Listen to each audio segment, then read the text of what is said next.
जिंदगी में हार तब होती है जब इंसान कोशिश करना छोड़ दे। ये कहानी एक ऐसे लड़के की है जिसे सब लूजर मानते थे, जो अपनी पहचान बनाने के लिए अपने जीवन तक को दांव पर लगा दिया। क्या वो सफल हो पाता है या नहीं, ये जानने के लिए चलिए चलते हैं चित्रा लहरी मूवी की रोमांचक दुनिया में, जो आपको अंदर से झकझोर के रख देगी। कहानी की शुरुआत में विजय नाम के इंजीनियर को दिखाया जाता है। इसके पास न नौकरी, न नाम और ना ही जीवन में कुछ बड़ा करने की कोई उम्मीद थी। आज वो यहाँ कोर्ट में खड़ा है, अपने सपने की सच्चाई सबके सामने रखने के लिए कि उसने जो कदम उठाया था वो सही था। और यहीं से कहानी 3 साल पीछे फ्लैशबैक में दिखाई जाती है, जब विजय ने एक सपना देखा था ऐसा ऐप बनाने के बारे में जो सड़क हादसों में लोगों की जान बचा सके। लेकिन जब भी वो अपने आइडिया को लेकर जिस भी इन्वेस्टर के पास जाता, वो उसे नकार देते। कई इन्वेस्टर से ना सुन के वो डिमोटिवेट हो चुका था। उसका साथ देने के लिए सिर्फ एक ही इंसान हर वक्त उसके साथ खड़ा था, और वो थे उसके पिता, जो मानते थे कि एक ना एक दिन उनका बेटा जरूर जीतेगा। इसलिए वो उसके हौसले को कभी टूटने नहीं देते थे। अगले दिन वो अपने प्रोजेक्ट के साथ एक कॉर्पोरेट ऑफिस में इंटरव्यू के लिए पहुंच जाता है। प्रेजेंटेशन के दौरान वो उनसे बताता है कि उसने जो ऐप तैयार किया है, एक्सीडेंट होने के तुरंत बाद नज़दीकी हॉस्पिटल और पुलिस वाले के साथ जिसका एक्सीडेंट होगा उसके घर वालों को इन्फॉर्म कर देगा, और इस ऐप की मदद से बहुतों की जान बचाई जा सकती है। उसका प्रेजेंटेशन सुनने के बाद बोर्ड ऑफ डायरेक्टर का सीनियर जनार्दन उसके आइडिया को यूजलेस बोलकर उसका इंसल्ट करना शुरू कर देता है। लेकिन उसमें से श्वेता नाम की लड़की को उसका कॉन्सेप्ट बहुत पसंद आता है, मगर जनार्दन उसे बोलने का मौका ही नहीं देता, और सबके सामने उसकी बेइज्जती करने के बाद वो उसे ऑफिस से निकाल देता है। उसके चले जाने पर वो अपने कोलीग भरत से कहता है कि हम विजय के प्रोजेक्ट पर आगे काम कर सकते हैं, इसलिए उसके ऐप के बारे में और इन्फॉर्मेशन निकालो। हर बार की तरह इस बार भी उसको रिजेक्शन का सामना करना पड़ा था। बार में वो अपने दोस्त माइक से कहता है कि फेलियर ने उसे एक बार फिर से हरा दिया। उसे अपसेट देख माइक उसे चिल मारने को कहता है, और वो सभी मिलकर उसी बार में श्रीनिवास नाम के वेटर का बर्थडे सेलिब्रेट करने लगते हैं। माइक पार्टी की एक सेल्फी लेकर उसे एफबी पर अपलोड कर देता है, और जैसे ही उस पोस्ट को विजय की जीएफ लहरी देखती है, उसका दिमाग खराब हो जाता है, क्योंकि विजय ने उसे बताया था कि वो शराब को हाथ तक नहीं लगाता। इसका मतलब था कि इसने उससे झूठ बोला था। इसलिए वो बिना टाइम वेस्ट किए उसी बार में पहुंच जाती है, और जैसे ही विजय उसको देखता है उसके तोते उड़ जाते हैं, क्योंकि अब उसका झूठ पकड़ा गया था। इसलिए वो उसकी एक भी नहीं सुनती और उसके पास से चली जाती है। अगले दिन शॉपिंग मॉल में विजय उससे मिलकर माफी मांगता है। तब वो उससे बताती है कि जिंदगी में पहली बार उसने अपनी दिल की सुनकर उसे चुनने का फैसला किया था, लेकिन उसने उसके डिसीजन को गलत साबित कर दिया। इस पर वो उसे यकीन दिलाता है कि अब से वो हर उस चीज को छोड़ देगा जो उसे पसंद नहीं। उसकी बात सुनकर लैरी उसकी पिछली गलतियों को भुला के उसे अपनी सिस्टर की शादी में आने का इनविटेशन देती है, ताकि वो उसे अपने पेरेंट्स से मिलवा सके। मगर वहां पर विजय की डबल बेइज्जती हो जाती है, क्योंकि उसने जिस सूट को पहनने के लिए भाड़े पर लिया था वो बाय मिस्टेक उसी मालिक के सामने फट जाता है, जो उसी शादी में प्रेजेंट था, जिससे एक बार फिर से वो लहरी और उसके दोस्तों के साथ उसके पेरेंट्स की नजरों में नीचे गिर जाता है। उसकी हरकतों को देखकर लहरी की माँ उससे कहती है कि तुम एक ऐसे लड़के से प्यार करती हो जो दूसरों के उतारे हुए कपड़े भाड़े पर लेकर पहनता है। और उसकी फ्रेंड श्वेता उससे बताती है कि मेरे माँ बाप ने जो गलती की है उसे तुम मत दोहराओ, नहीं तो तुम्हारे बच्चों का फ्यूचर मेरी तरह हो जाएगा, जो पेरेंट्स के होते हुए भी खुद को अनाथ फील करेंगे। अपने फ्यूचर को सेव करने के लिए उसे विजय से ब्रेकअप करने की सलाह देती है, लेकिन वो उससे अलग होने से पहले उसके बारे में कुछ और सच्चाई जानने की कोशिश करती है। और जब वो उसे एक टीवी शॉप पर रिपेयरिंग का काम करता देखती है, तो इसके पैरों तले ज़मीन खिसक जाती है, क्योंकि इसने उससे बताया था कि वो एक प्रोजेक्ट पर काम कर रहा है, पर सच्चाई तो कुछ और ही बयां कर रही थी। ये जानकर उसे बहुत तकलीफ होती है कि उसने एक ऐसे इंसान से प्यार किया जो कदम कदम पर झूठ का सहारा लेता है। उधर भरत विजय को कॉल करके अपने सीनियर से मिलने के लिए उसे ऑफिस बुलाता है। वहां पहुंचकर उसे पता चलता है कि उन लोगों ने उसे स्पॉन्सरशिप के लिए नहीं बुलाया, बल्कि उसके डिजाइन को खरीदने के लिए बुलाया है। इतना सुनते ही वो जनार्दन के ऊपर भड़कते हुए उसको फ्रॉड के साथ और भी बहुत कुछ बोलकर वहां से निकल जाता है। तभी लहरी उसे कॉल करके मिलने के लिए बुलाती है। वो एक सदमे से रिकवर भी नहीं कर पाया था कि लहरी उसको दूसरा सदमा दे देती है। वो अपनी माँ और श्वेता की बात को ध्यान में रखकर उसे गलत ठहराते हुए उससे ब्रेकअप कर लेती है।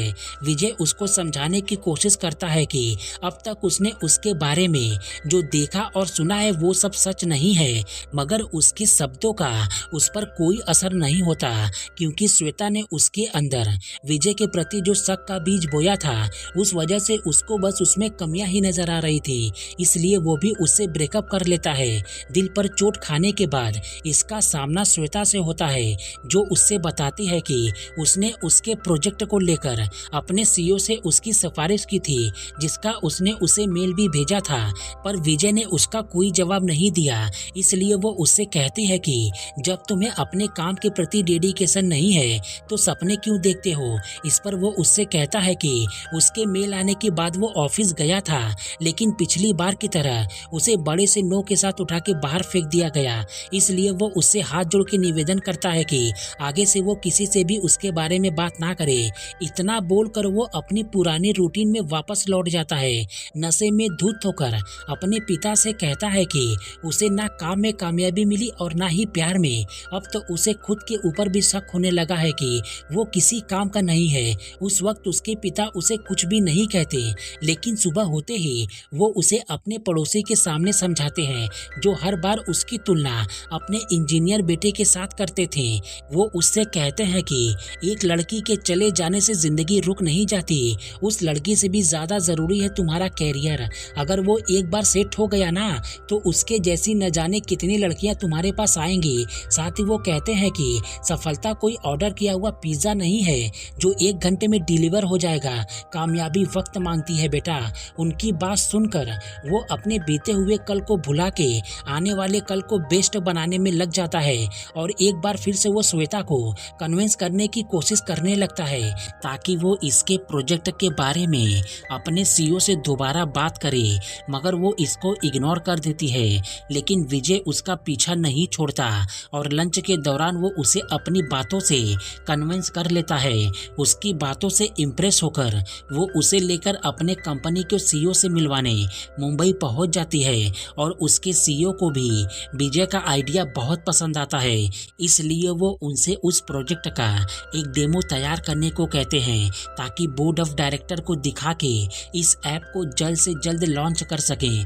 डेमो तैयार करने के लिए इन्हें 1 हफ्ते के लिए यहीं रुकना होगा। श्वेता का मुंह बोला भाई किशोर भी इनका साथ देने को तैयार हो जाता है, जो पहले से ही इस कंपनी में काम कर रहा था। किशोर के रूम पर पहुंचते ही श्वेता की नज़र एक पेंटिंग पर जाके रुक जाती है, जिसकी तारीफ किए बगैर वो खुद को नहीं रोक पाती। अगले दिन से तीनों मिलकर उस प्रोजेक्ट को पूरा करने में लग जाते हैं। डेमो तैयार होने के बाद विजय श्वेता को रात में लेकर बोट राइड पर समंदर के बीच चला जाता है, ताकि उसने जिस पेंटिंग की तारीफ की थी रियल में उसका एक्सपीरियंस कर सके। मगर जब वो उस सिचुएशन के बीच होती है, उस वक्त उसे महसूस होता है कि वर्चुअल इमेज में जो चीज़ जितनी खूबसूरत होती है वो रियलिटी में उतनी ही भयानक होती है। ये देखकर विजय उसे किनारे पर लाके उससे कहता है कि उस पेंटिंग की तरह किसी के नज़दीक जाए बगैर ही दूर से जज करना कि वो इंसान गलत है हर बार सही नहीं होता। तुम उन लोगों में से हो जो हर चीज़ में अच्छाई ढूंढ लेते हैं। अगर गौर से देखो तो तुमको मेरे प्यार में भी सच्चाई दिखेगी।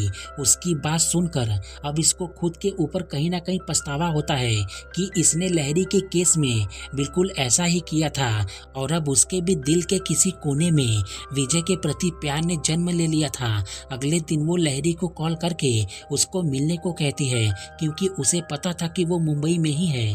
उससे मिलकर वो अपनी गलती स्वीकारते हुए उसको अपने बॉयफ्रेंड बॉयफ्रेंड से दोबारा बात करने को कहती है। उसकी बात मानकर लहरी विजय को कॉल करके उसे मिलने को बुलाती है, क्योंकि वो दोनों पहले ही मेट्रो में मिल चुके थे। कॉल इन होने के बाद विजय अपने प्रोजेक्ट का बनाया डेमो बोर्ड ऑफ डायरेक्टर के सामने एक्सप्लेन करता है। उसका प्रेजेंटेशन सभी को बहुत पसंद आता है, लेकिन जनार्दन उसके ऐप का एक ऐसा पॉइंट हाईलाइट करते हुए कहता है कि मिस्टर विजय का ये ऐप पूरी तरह से मोबाइल पर डिपेंड है। इन केस अगर एक्सीडेंट होने के बाद मोबाइल टूट गया तो फिर तो इनका ये ऐप किसी काम का नहीं रहेगा।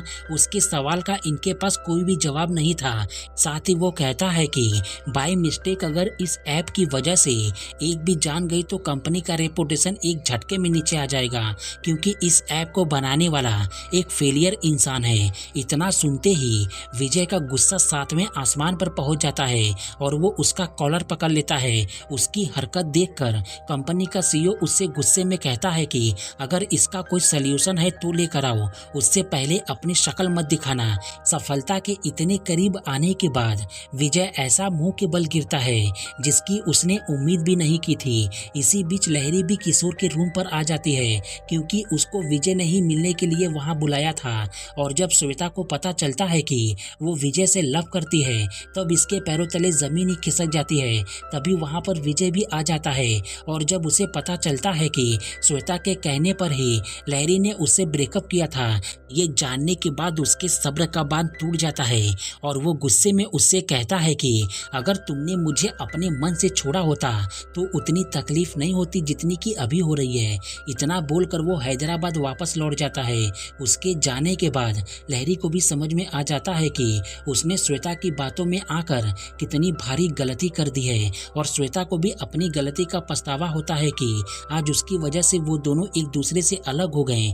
लोग एक बार असफल होके उससे उबरने में महीनों लगा देते हैं, पर विजय ने तो बचपन से ही असफलता का सामना किया था, लेकिन इस बार वो पूरी तरह से टूट जाता है। उसे उदास देखकर उसके पिता उसे समझाते हुए कहते हैं कि अगर कोई प्रॉब्लम खड़ी हो जाती है तो उसे सॉल्व क्यों नहीं करते। तुम्हारे किए हुए काम पर कोई उंगली उठाता है तो उसे जवाब दो, और अगर जवाब नहीं पता है तो उसे ढूंढो, क्योंकि सफलता की राह पर तुम्हें इससे भी बड़ी बड़ी चुनौतियों का सामना करना होगा। और अगर सामना नहीं कर सकते तो तुम खुद को कभी भी सफल होते हुए नहीं देख पाओगे।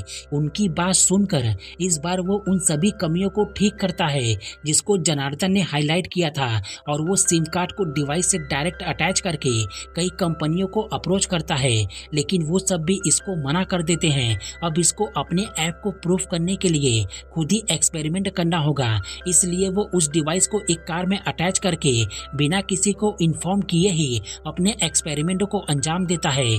ड्राइव करते वक्त ही वो श्वेता को कॉल करके उससे बताता है कि आज उसने जो ऐप तैयार किया है उसकी इंस्पिरेशन वो है, क्योंकि 3 साल पहले उसने एक्सीडेंट से उसे बचाया था और ये बात उसने अभी तक उसे नहीं बताई थी। इतना बोलकर वो अपने कार का एक्सीडेंट करवा देता है, जिसमें वो बुरी तरह से घायल हो जाता है, और इस बार उसका प्लान काम कर जाता है, जिससे उसे नज़दीकी अस्पताल से एम्बुलेंस रिसीव कर लेती है। और उसके पिता को लगता था कि उनका बेटा अब नहीं बचेगा, तभी वो उन्हें एक्सपेरिमेंट सफल होने का इशारा करता है, लेकिन उसके इसी हरकत की वजह से पुलिस उसको अरेस्ट करके कोर्ट में खड़ा कर देती है, क्योंकि उसने सरकारी प्रॉपर्टी को नुकसान पहुंचाया था और सुसाइड करने की भी कोशिश की थी। और यहीं से कहानी फ्लैशबैक में चली गई थी। कोर्ट में लहरी उसके पास आके उससे कहती है कि अब दुनिया उसके बारे में चाहे कुछ भी कहे उससे फर्क नहीं पड़ता, और अब वो उसे छोड़कर कभी नहीं जाएगी। अब हर जगह बस उसी की ही बातें हो रही थी, क्योंकि उसने जो कारनामा कर दिखाया था अब तक के पूरे इतिहास में किसी ने भी नहीं किया था। न्यूज रिपोर्टर के सामने मल्होत्रा ग्रुप्स ऑफ कंपनी का सीईओ यहाँ तक बोल देता है कि विजय के प्रोजेक्ट में देश विदेश की जितनी भी ऑटोमोबाइल कंपनी है वो सभी इंटरेस्टेड हैं। अगर कोर्ट का जजमेंट विजय के फेवर में होता है तो वो एक नया इतिहास रच देगा। उधर कोर्ट में वकील विजय और उसके ऐप को हर तरीके से गलत साबित करने की कोशिश करता है, और जब विजय से पूछा जाता है कि उसने ऐसा क्यों किया, तब वो कहता है दुनिया में जब भी किसी बड़ी चीज का इन्वेंशन हुआ है तब उसके पीछे इससे भी बड़े बड़े खतरे थे। बार बार जीतने वाले की जीत से हेडलाइन बनती है, और अगर हर बार हार के जीतने वाला जीतता है तब हिस्ट्री क्रिएट होती है। प्लेन इन्वेंटर राइट ब्रदर्स अगर 1903 में अपनी नाकामी से डर के रुक जाते तो आज पृथ्वी के एक कोने से कुछ ही घंटों में दूसरे कोने पर जाना मुमकिन नहीं होता। इंसानियत हमें जान लेना नहीं बल्कि जान की असली कीमत समझकर उसे बचाना सिखाती है। अगर अभी भी आपको लगता है कि मैं गलत हूँ तो आप शौक से मेरे ऐप को बैन करके मुझे जेल में डाल दीजिए। उसकी बात सुनकर जज भी काफी सोच में पड़ जाती है और वो बहुत ही सोच समझकर अपना फैसला सुनाती है कि विजय ने खुद को प्रूफ करने के लिए जो रास्ता अपनाया था वो गलत था पर इरादा गलत नहीं था। इसलिए कोर्ट उसके प्रोजेक्ट को मंजूरी देते हुए उसे भी बाइज्जत बरी कर देती है। कोर्ट के फैसले के बाद विजय ने वो कर दिखाया था जिसकी किसी को कोई उम्मीद भी नहीं थी। इसीलिए कहते हैं कर दिखाओ कुछ ऐसा कि दुनिया करना चाहे आपके जैसा। इसी के साथ ये कहानी यहीं पर खत्म हो जाती है और इससे हमें सीखने को मिलता है कि सपने देखने वाला हर इंसान बड़ा नहीं बनता। बड़ा सिर्फ वही बनता है जो बड़ी सोच के साथ सही डायरेक्शन में आगे बढ़ता है। उम्मीद करते हैं कि ये कहानी और हमारी मेहनत दोनों आपको पसंद आई होगी।